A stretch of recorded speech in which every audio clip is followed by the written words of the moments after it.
اولاد اللہ تعالیٰ کی ایک عظیم نعمت ہے اور اس کے لیے دعا اور ورد کرنا شریعت میں پسندیدہ عمل ہے۔ اگر آپ 3 بیٹوں ٹرپلیٹ بیٹوں کی خواہش رکھتے ہیں تو اللہ تعالیٰ سے نیک نیتی کے ساتھ دعا کریں اور کچھ مسنون دعائیں اور وظائف اپنائیں۔ اسلام میں اولاد کے لیے دعا کرنا ایک پسندیدہ عمل ہے۔ قرآن پاک میں حضرت زکریا علیہ السلام کی دعا ہمیں سکھاتی ہے، رب لا تذرنی فردن وانت خیر الوارثین، اے میرے رب مجھے اکیلا نہ چھوڑو اور تو بہترین وارث ہے۔ یہ دعا ان لوگوں کے لیے بہت مفید ہے جو اولاد خواہ ہیں۔ 3 بیٹوں کی خواہش ایک جائز خواہش ہے، لیکن اس میں یہ نیت ضروری ہے کہ اللہ کی عطا کردہ نعمت کو نیک اعمال اور دین کی خدمت کے لیے استعمال کیا جائے۔ نیک میں اخلاص اور تقوی شامل ہو تو اللہ تعالیٰ قبولیت کے امکانات بڑھ جاتے ہیں۔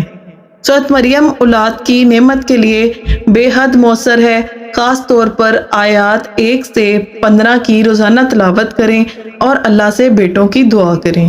روزانہ 100 مرتبہ یا خالقو یا مصورو یا وہابو پڑھیں۔ ان اسما کے معنی ہیں یا خالقو تخلیق کرنے والا، یا مصور شکل و صورت عطا کرنے والا، یا وہابو عطا کرنے والا۔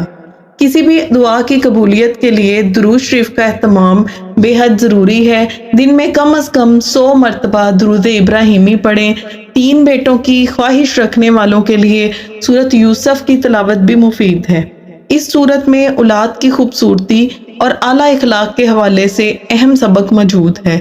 ہر فرض نماز کے بعد 33 مرتبہ سبحان اللہ، 33 مرتبہ الحمدللہ، 34 مرتبہ اللہ اکبر پڑھیں، پھر درج ذیل دعائیں کریں۔ اے اللہ مجھے نیک صالحہ دین کی خدمت گزار بیٹے عطا فرما، انہیں علم، تقوی اور خوبصورت اخلاق سے نواز دے۔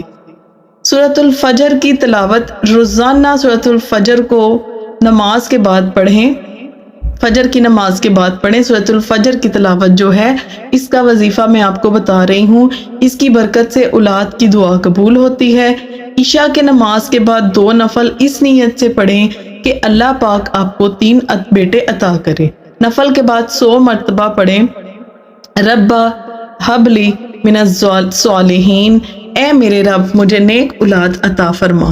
جمعہ کے دن فجر کے بعد 41 مرتبہ سورۃ کوثر پڑھیں اور اللہ سے دعا کریں۔ دعا میں اخلاص ہے، حد ضروری ہے جو ہے۔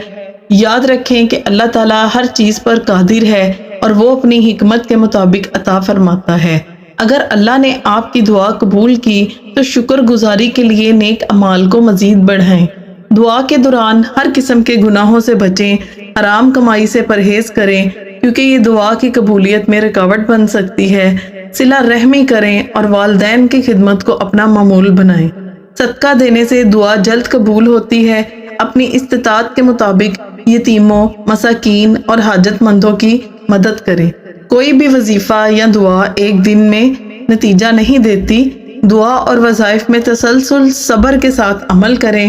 یہ رہنمائی انشاءاللہ آپ کے لیے فائدہ مند ثابت ہوگی، لیکن یاد رکھیں کہ اولاد اللہ تعالیٰ کی مرضی سے عطا ہوتی ہے۔